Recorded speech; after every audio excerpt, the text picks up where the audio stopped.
Hi everyone, welcome to Beyond the Court. Over the past 2 years, both Tatum drafted in 2017 and SGA drafted in 2018 fulfilled their dreams of winning an NBA championship in their seventh professional season. Logically speaking, next year should be the golden opportunity for the 2019 draft class to capture a title of their own. Unfortunately, the one pick of that class has been plagued by injuries and weight issues, while the noted pick has struggled with injuries and off-court incidents. Their respective teams are both in turmoil, let alone contending for a title. Even making the playoffs has become a luxury. Still, if we look on the bright side, both are at least the undisputed core players of their teams, which remain somewhat competitive. But for their classmate, the third overall pick RJ Barrett, things haven't been nearly as promising. HCS on the Toronto Raptors 18 that in recent years has slid into tanking mode with little sign of a turnaround anytime soon. And now even that team might be ready to part ways with him. Recently, reporter Michael Scotto revealed that the Raptors have been actively shopping RJ Barrett on the trade market. In other words, even his hometown team no longer wants him. So what exactly are RJ's strengths and weaknesses as a player? How could someone who consistently averages 20 points per game end up unwanted? Let's dive into the basketball journey of RJ Barrett. Early life and family background. Born in June 2000 in Toronto, Canada, RJ comes from a family with deep athletic roots. His father, a former professional basketball player, had stints in Argentina, Spain, and Greece, and even led the Israeli Basketball League in scoring in 2002. He now serves as the general manager of Canada Basketball. RJ's maternal grandparents were Jamaican sprinters, and his aunt even competed in the 1992 Barcelona Olympics. His godfather, to minus the MVP Steve Nash. By age 12, RJ was already one of the best players among his peers. He truly broke out during his final year of high school. At the 2017 U19 Basketball World Cup, he exploded for 38 points, 13 rebounds, and 5 assists in the semi-finals to single-handedly crush Team USA, which featured players like Cam Reddish and Peyton Pritchard. He followed that with an 18-point, 12-rebound, for -assist performance in the final against Italy, leading Team Canada U19 to its first ever World Championship. He averaged 21.6 points per game, earning both the MVP and the scoring title, as well as a spot on the All-Tournament team.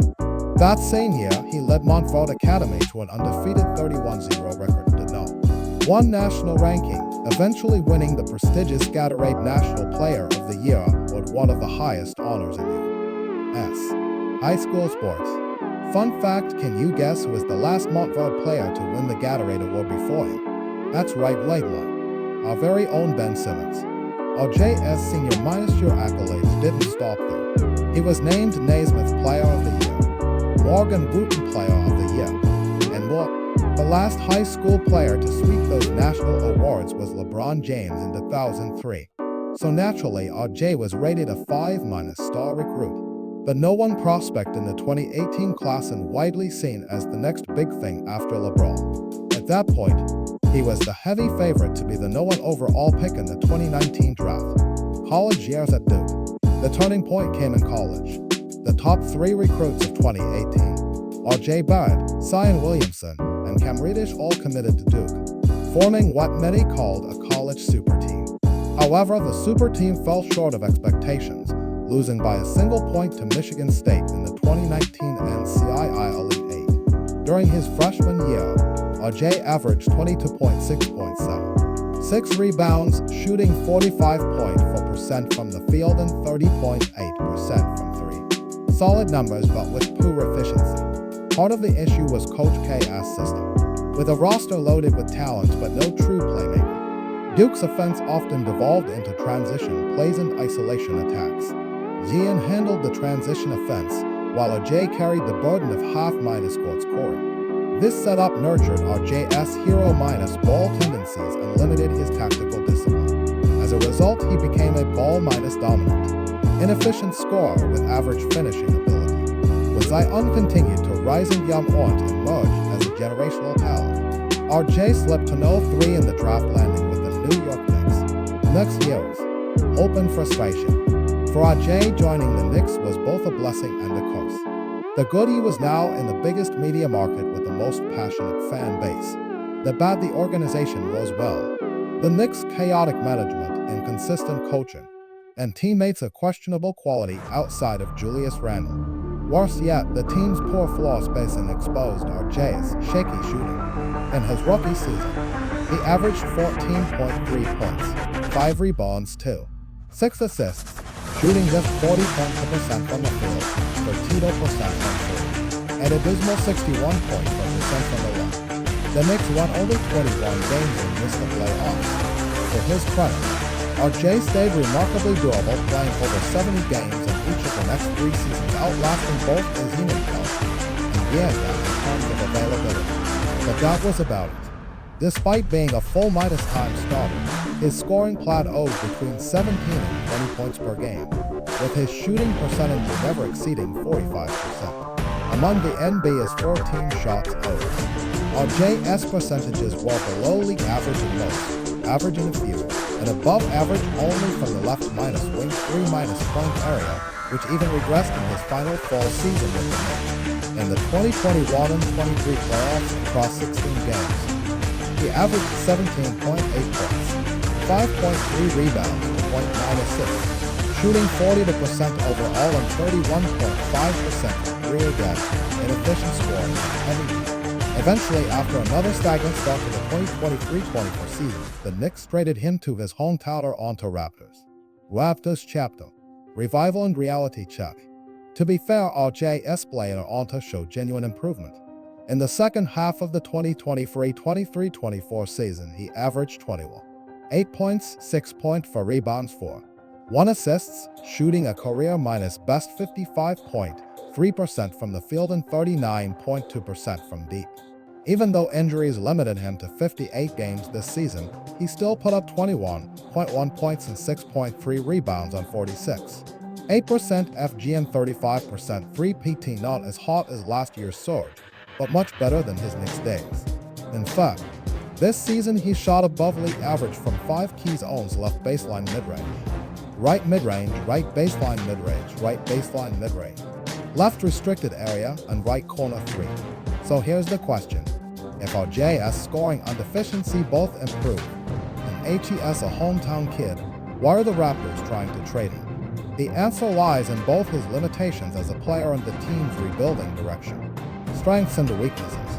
RJ's biggest strengths are still his ball minus handling, driving, and physicality. He can take a heavy offensive load, attack the rim, and score from mid-range. HES also improved his off-minus ball game this season, better spot minus up shooting cutting, and hand-off efficiency. If he cut down on low-minus efficiency isolation, his value would rise. However, his flaws remain glaring. Inconsistent shooting career, 3PT below 35%, FT below 70%. Poor mid-range game, just 33.2% from 10-16 feet, far below acceptable for a go-minus score. Defensive lapses, good body, but mediocre awareness and efforts, troubles laterally, weak rotations, and below-minus average impact metrics. Statistically, over his first 6 seasons, the Knicks were 3 points worse per 100 possessions with him on the floor, but 1.9 points better when he sat. In the playoffs, that gap widened dramatically, 7 points arrow on minus court versus 9 point for off minus court. Even his famed durability has declined over the past 2 seasons, raising health concerns. Given all this, it makes sense that the Raptors want to sell high on him. Toronto's rebuild plan. Another major reason is fit. According to insider Cedric, the Raptors plan to reshape their forward lineup around Scotty Barnes, Brandon Ingram, and Grade Y Dick, making RJ a tradable piece. Management believes RJ and Barnes have limited chemistry, so they may use RJ's trade value to upgrade the backouter or stockpile future draft assets. And honestly, if the Raptors are serious about building around a trio, RJ is the odd man out. Barnes needs the ball to thrive. Ingram's arrival and $120 an extension will eat up touches, and Dick's emergence further squeezes the wing rotation. In this context, a ball-minus dominant scorer like RJ simply isn't a priority. Moving him could be mutually beneficial. Potential trade destinations. Let's look at possible landing spots. First, Chicago Bulls. They lack a reliable shot-minus creator, while the Raptors need spacing bigs and a true floor general. Pieces like Versi Vix Collins, Jalen Smith, Lonzo Ball, or Trey Jones could be discussed in trade scenarios. Second, Los Angeles Lakers. The Lakers could trade RUIHAC Himura to get RJ, bolstering their wing depth and possibly include Jacob Poeltl in a package deal. By sending out RUI Austin Reeves Gabe Vincent draft picks, the salaries could roughly match. That would form a starting lineup of D'Lo, RJ, LeBron, DFS, and Paul TL, a lineup with some real intrigue. Final thoughts. RJ Barrett is a classic case of a high minus stat, low minus fit player. His scoring efficiency has improved, but his ball minus dominant style, defensive inconsistency, and injury risk make him expendable in her on-to-rough rebuild. At 25 with a relatively team-minus friendly contract about $57 million over 2 years, he still holds trade value as a capable wing scorer in his prime. Compared to another embattled player, JG4, our JS left minus hand drives and floater game are more polished, and his 2 minus way upside arguably higher. But unlike Phoenix, which may keep JG4, the Raptors seem ready to move on. Whether RJ can truly break through on his next team will depend on improving his shooting consistency and accepting a secondary or complementary role. Once doubted alongside Ian as a future superstar, RJ now stands at a crossroads. At least, HE's never been one to shrink from the moment he still attacks the rim, still competes hard on defense, still plays with heart. And who knows if he lands in Los Angeles, maybe he'll find new life again, right?